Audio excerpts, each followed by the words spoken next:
Hey YouTubers, X Factor here with some Operation Riverside, second set of MCOMS Rush Defense, and I'm looking for a sacrificial lamb. Oh, there he is, because I need that ammo because I'm about to set up shop because this is a great spot to play. The question is, when we're playing these large open maps, and I think we can agree, this thing is vast, right? What's your responsibility? Is it just what's at the end of your gun, or do you figure out where the out of bounds are on your right side and worry about that as well? And that's going to kind of be the subject of this, retracing your steps and watching a flank of sorts. This is great because they can't shoot through it. The LAV can hit you, but it's going to take one hell of a shot. And people forget, there is deviation to the LAV, both types of shells. So if he hits you, kudos to him because you're going to head glitch everybody else. The other thing is, don't stay out in the open too long. Even that was a little too long. One of these snipers is finally going to get a good idea, be like, oh man, it's like whack-a-mole. Let's just wait for his head to pop up. Again, it might be an easy shot for him because he could be prone with the bipod out, just twiddling his thumbs, waiting for you to show him just a little bit of that cute little face that you have. So when you've got the engineer kit, which I usually roll with in these end game maps because there's a lot of armor and air to deal with, not so much this one, but it's a good idea, and you're going to see why. And I'm suppressed. You can obviously see the deviation on that is just ridiculous. Now, I'm going to keep in mind that he's there. I've got in the back of my head that one guy crossed the river, and it potentially could be more. So I'm going to keep glancing over there, reposition myself, because I don't want him making a break for the next point. There's a massive open field that he's got to go across, and I've got a pretty good shot if I back up down this slope like I am now, checked again, that I can probably take care of him before he takes care of me. Wink, wink. So now I'm just lobbing some RPGs. I'm really soaking up all that extra ammo, and you hear the burst fire. Whenever you're going to take the second MCOM push, it's a good idea to get a decent long-distance weapon. If you spawn in with the FAMAS, AEK, however you want to pronounce it, MP7, you're probably at a big-time disadvantage in these spots.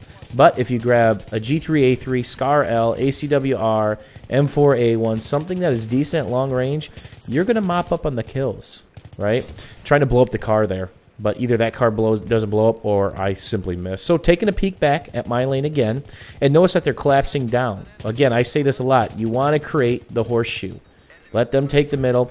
You take the outsides. So I should be more focused on what's on the right. That's my blind spot now, but there are so many free kills because these guys are trying to protect themselves from what's on the bridge shooting back at them. Talk about being wedged in between a rock and a hard place. Those guys have no place to hide. So I die there, and I'm going to follow my trail back, this far right flank. LAV spawned, and I took a little ride to get to this point, but no one ever comes back this way. You're going to get all the bipod pros, you're going to get a couple snipers, and more importantly, you're going to get that back rage, side rage on, which is what you want. Look at this. So you've got these rocks to shade you. You've got all this protection. You got to be mindful of what's over my right shoulder right now. A little bit of burst. A little bit more action, right? And you just start clearing people up. I can't tell you how many times I've made this far right push, and I've been pretty happy with the results, probably 90% of the time, except for the one time you go to make it a second or third time, you get shot in the face by a sniper or somebody just waiting for you. Smart play by them. So you can see I am not running the ammo perk. Our squad perks aren't the best. I don't ever recommend running suppression.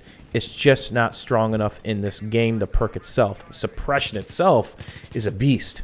It doesn't need any assistance, right? So at this point in time, now I'm getting mortared. Time to jump, pull the parachute crouch, barely survive, but I need ammo. And that call is about to be answered by the Battlefield 3 gods. Now, this is a great spot to push up if I had ammo because they're condensing down. Watching the minimap, watching where your teammates die at, and watching where the spots are, that should tell you when to cut in. It's not this gut feeling. It's something you should use the minimap for. And did I say I need ammo? I think I'm about to be taken care of here in a second. The Rex is great, but not exactly at these ranges. I would rather have the Magnum, which definitely has better irons for this, and it does more damage over distance. So let's see if we can take a pot shot there. Barely missed. Good driving by the erratic helicopter pilot. And oh, look, it's a support player. Come on down to The Price is Right. Thank you very much. He must have taken a little damage when he parachuted out. So when this happened, I'm like, oh my god, it's in the water. I'm not going to be able to kit the kit. Okay, I'm good. But then I look at the mini-map, I'm like, holy cow. It looks like chicken pox up on these high hills. So Gotta rework this whole thing. My question was, do I not shoot at this guy? Do I shoot at him? I probably shouldn't have shot at the guy on the left, because now I'm definitely on the mini-map. That guy who shot me probably spotted me, I'm guessing. My weapon is not suppressed, and here I am going gung-ho up this hill, and I really want to take this area back. Low in health, so I'm kind of stalling and protecting. Whenever you get low in health in core mode, just sit still for a second.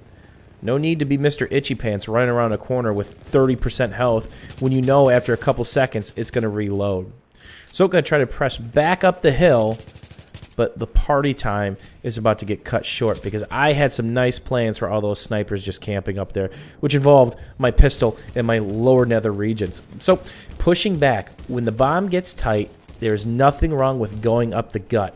If you want to go full kill whore mode, this is not a bad time to do it because they might be nice and comfortable back in this little area, which they've been sitting at for the last 30 seconds to 5 minutes, depending on the situation.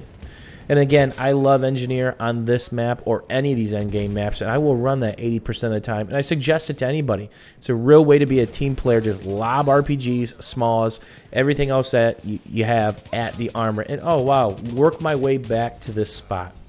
Hopefully you guys enjoyed this video. If you learned something about the way I play or something that could potentially help you, don't forget about the old thumbs up. And as always, thanks again, YouTubers. We'll see you soon.